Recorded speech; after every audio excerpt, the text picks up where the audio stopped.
One of the next steps of fascism is to get rid of all the guardrails that protect our democracy and our legal system. Donald Trump is laying waste to inspectors general. He's laying waste to our diplomacy by getting rid of USAID and its $60 billion program, which mainly helps Americans and American jobs. What can be done about it? Well, we discuss it on the midweek edition of Legal AF. And here's a clip. So let's talk about it. Continuing the theme of being lawless and not following the law and not doing what you were required to do under the law. Let's talk about the inspectors general who were fired by Trump. And in particular, let's also dive a little deeper into the USAID and the IG firing there.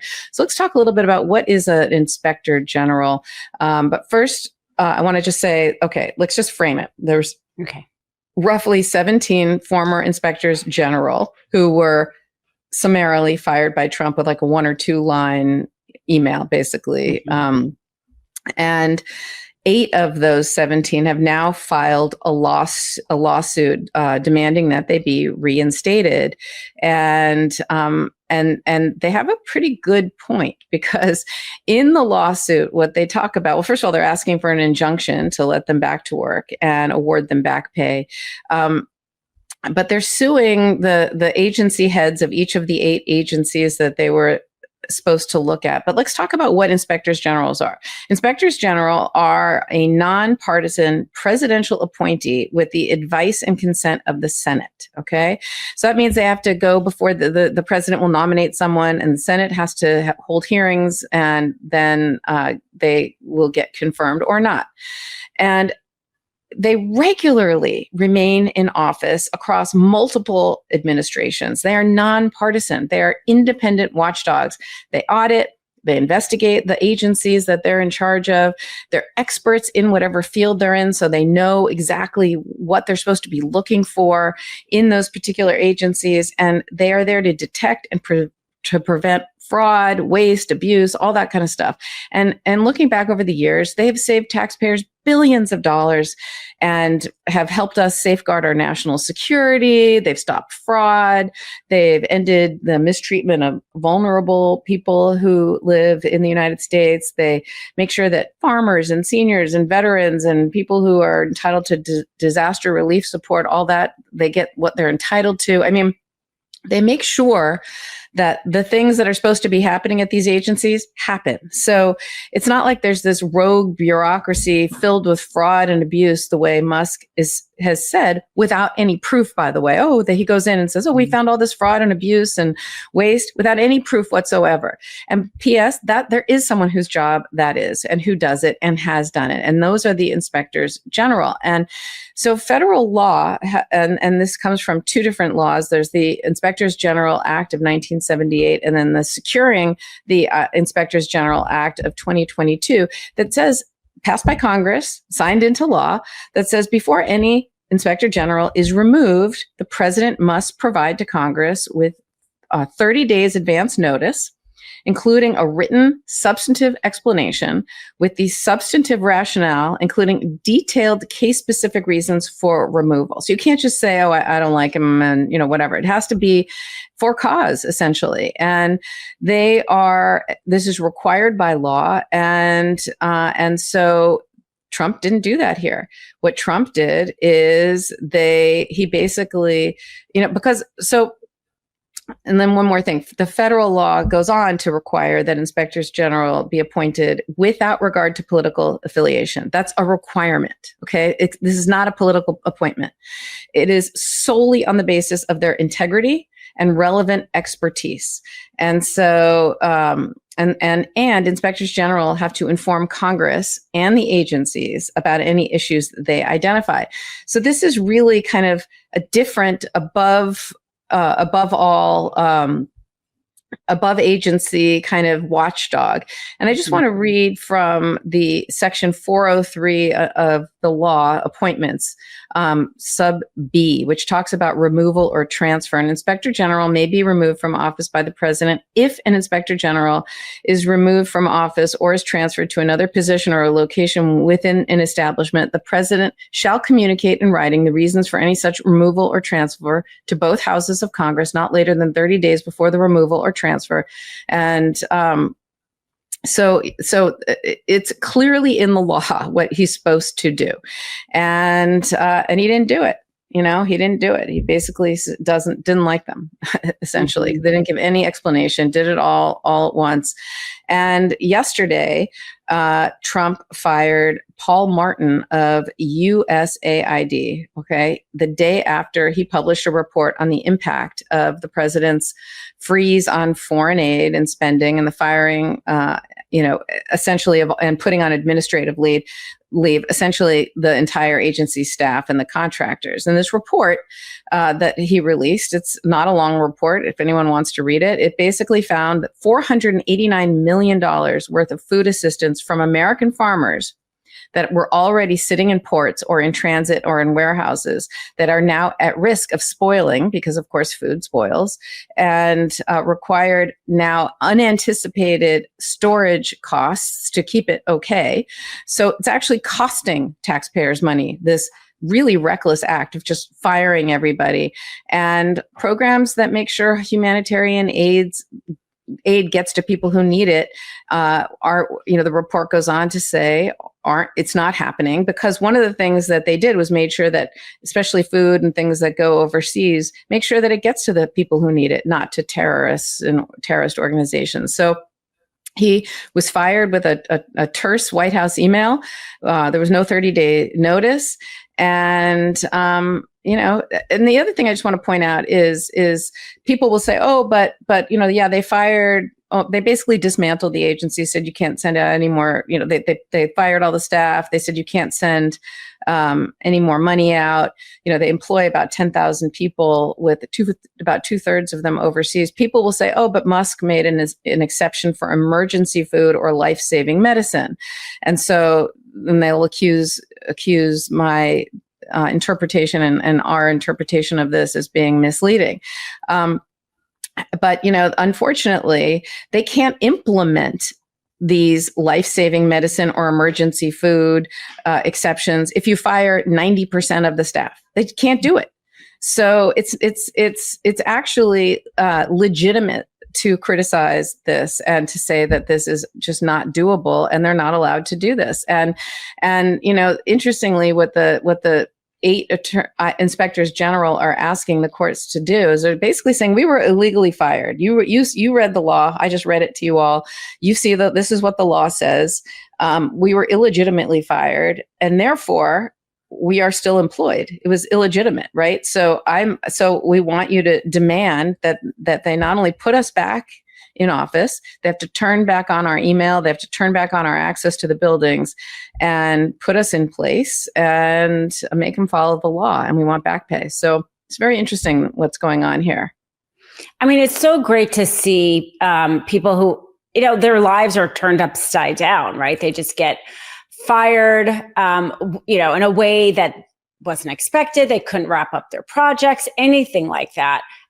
Filing a lawsuit because they have now become targets of MAGA from now until infinity, and doing it in order to say, there is a way to fire us. Congress has laid out how. You just have to follow it. And that's the thing with Trump is he wants to, he said he wants to be a dictator on day one. This is how a dictator acts. They do what they want to do and they disregard the law. And the law is really clear. And the question is not going to be, did he violate the law? Because that Inspector General Act is really clear. It's going to be hoping that the Supreme Court says that this law is an overreach by Congress and it's unconstitutional. And it's that, so we have to wait. We have to wait and see what's happening, what the Supreme Court ends up saying about this and all the other ones. But I think it's important to note, what it takes, to be honest, for those people to file this lawsuit. They have their lives, their families, who wants to really insert themselves in such a big way to Trump's madness? But they did it hey, look at their leaders of the watchdog group. This is their work. Their work is to hold our government accountable. Congress decided if these watchdog groups are leaders, they said that, they were overseeing trillions of dollars in government money. I think over 80% of federal employees they were looking at. Congress was, trying to safeguard taxpayer money, was trying to say, yeah, we do have a big government with lots of employees and a lot of people carrying out smaller tax. And there could be fraud. There could be inefficiency. There could be things that go through the loophole. So let's create groups to make sure that doesn't happen. I mean, the function of this, that's the irony, of course, is like, and why it's so obvious that the Doge isn't really about Doge, because why would you get rid of the groups that are trying to root out fraud and inefficiency if that really is your end goal? I mean, that was Congress trying to be cautious with our money. And of course, Trump doesn't care about the law. Project 2025, they want this to go to the Supreme Court. They're hoping the Supreme Court with the Heritage Foundation and Federal Society rules their way. Is kind of their end game of all this. And in terms of, what USAID does or doesn't do, I mean, that report says it all. We're talking $500 million of food wasted, right? So even if Musk says he's trying to, carve out an exception for things, you have right there a clear retaliation, firing because he said something Trump doesn't like. That's exactly how a dictator acts. Yeah, no, I completely agree with you. It's as you point out, the whole purpose of an inspector general is to get rid of waste, fraud, and abuse. Exactly the same thing that Doge and Musk claim they are doing. The difference is, and because if that's the case, you would think, oh, they could just work together, right? Since that's the mandate of these inspectors general. But the difference is what Doge is doing, and I believe, because they haven't shown us any proof of any waste, fraud, or abuse, and maybe there is some, and I'd love to see it. What they're doing is they're going in and they're basically saying, oh, all the money that Congress appropriated for certain programs that are being spent accurately, I don't agree with that policy. I don't agree with that program. So that is waste and abuse and fraud. Yeah. That's what he's saying. And that's impoundment. That's illegal under the law. You're not allowed to do that. Congress is the one who is the power of the purse. They're the ones who say that how money is going to be spent, and the agencies have to execute it. That's how it works. So show us the proof. President Musk, because he's really the one, he's really the one pulling the strings. It's just seeing that video in the beginning of that we showing Musk in the Oval Office with Trump basically just sitting there not doing anything, and Musk is doing all the talking while he has his 4-year-old running around. Trump looks so powerless and kind of pathetic, frankly. Fine with me. But it's clear that Musk is in charge and pulling the strings here. He can't do that. He's not allowed to do that. And so that's why he didn't work with the inspectors general, because really it's not waste, fraud, or abuse. It's just policies that he disagrees with. And as you pointed out, there's a remedy for that. You control the Congress. There's no excuses anymore. You control the House and the Senate. If you don't like it, you go and have them pass a law and sign it right away. It shouldn't take you very long. Exactly. If you don't like where some of the USAID money goes, change it through Congress. Exactly. That, like you do said, it in a day. You can get it done quickly. Right. That's not about inefficiency. Like you said, it's a disagreement with policy, which that conversation can be had in Congress. Exactly. Elon Musk, he's really, I actually think people should follow him on X, because he is like, wow, like you really, because there's still people out there that I talk to who don't follow this as much and think, oh, he did, he's a successful billionaire. He did Tesla and SpaceX. And then you see his posts on X and you realize he has no idea about government. He has no idea what he's doing. He looks like he's going off the deep end.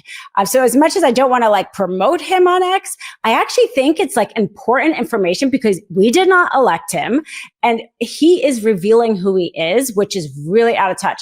When he's in that Oval Office and he's like, the idea of government transparency to him means taking down websites with doctors' information on the CDC, the FDA, and the Human Health and Services, which Trump ordered them to do.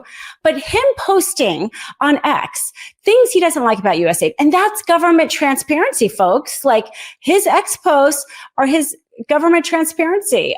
This is a joke. We're dealing with a huge amount of money, really important policies and causes. And he thinks government transparency is him communicating on his social media platform. We have a way to have government transparency. It was things like those websites where the FDA and the CDC had to post reports and data. That's government transparency, not some crazy X post that, frankly, a lot of Americans aren't on. He has a little bit inflated ego about that, but that he's like really has no idea how government functions. Like he thinks this is a game. Like I'm so good at what I do. I'm going to go in and I'm going to clean it all up. I'm not going to tell you what I'm doing, how I'm doing it. Trust me. I'm sorry, but you can't do that in government. Like we have, because this is our power. It's our money. You're just borrowing it. So we have rules when we give it to you. He doesn't care. He's got like an inflated ego and just wants to go in there and do whatever he wants. And he's posting it on X. So we should be happy, Karen. Look, he's got $13 billion in government contracts of our taxpayer money that goes to him and his companies that he owns and controls. So he lives off of our taxpayer money. He barely pays taxes compared to his wealth. And frankly, he's not from this country. So he doesn't know how we do things. And he doesn't know the history and traditions of this government. He just wants to do things the way he wants to do things. And that's what he's doing. And I wish Congress would do its oversight role and have a hearing and call him to a hearing to find out show us, maybe there is abuse. Show it to us. If you found all this. Like defend yourself, defend your actions, celebrate them. Like we want to see it. In that same press conference at the Oval Office, somebody asked him, what about your Department of Defense contracts that you have billions, like you just said? What if there's inefficiency there? What if there's fraud there? And he said, if they come to me and tell me it's inefficient, then I will change it. And I was like, we shouldn't have to count on your word, which seems worthless to me, when you are dealing with my money. This is my money, that you think this is a game and that just trust me. I'm sorry, but that's not how government works. This is why we've had to create so many acts, the Privacy Act, because the government has a way. We legally require them how they're going to use our data, right? Or these Administrative Procedures Act, because if we're going to give agencies power to implement how to spend congressionally authorized money, we have rules around it. But Elon Musk thinks, they could just talk to me and I'll just, I'll just have like a chat with them. He has no idea how government works. He doesn't want to know how government works. And it's his Oval Office and his post, I think, just reveal how uneducated he is, as you say, how uneducated he is on how government functions. There's a reason why there are so many laws, because they have learned over the years that they're necessary to keep people in check. I'm Michael Popok. I co-founded Legal AF with Ben Mycelis. We do that show every Wednesdays and Saturdays at 8 p.m. Eastern Time. I normally join Karen Friedman Agnifilo on Wednesdays. Dina was sitting in for me as I'm in transit. If you like that kind of show at the intersection of law and politics, you can't find a better one. We're 5 years in the making. If you don't know why we called it Legal AF, now you do. So tune in 8 p.m. Eastern Time on the Midas Touch Network. And then we got a brand new Legal AF YouTube channel. If you like all this kind of stuff, molecular level stuff, the intersection of law and politics, it's for lawyers and non-lawyers alike. Join us over on Legal AF MTN and help us continue to grow that pro-democracy channel as well. So until my next reporting, I'm Michael Popok. I'm Michael Popok, and I got some big news for our audience. Most of you know me as the co-founder of Midas Touch's Legal AF and the Legal AF YouTube channel, or as a 35-year national trial lawyer. Now, building on what we started together on Legal AF, I've launched a new law firm, the Popok Firm, dedicated to obtaining justice through compassionate and zealous legal representation. At the Popok Firm, we are focused on obtaining justice for those who have been injured or damaged by a life-altering event, by securing the highest dollar recoveries. I've been tirelessly fighting for justice for the last 35 years, so my own law firm organically building on my Legal AF work just feels right. And I've handpicked a team of top-tier trial fighters and settlement experts throughout all 50 states known as big auto injury attorneys who have the know-how to beat heartless insurance companies, corporations, government entities, and their attorneys.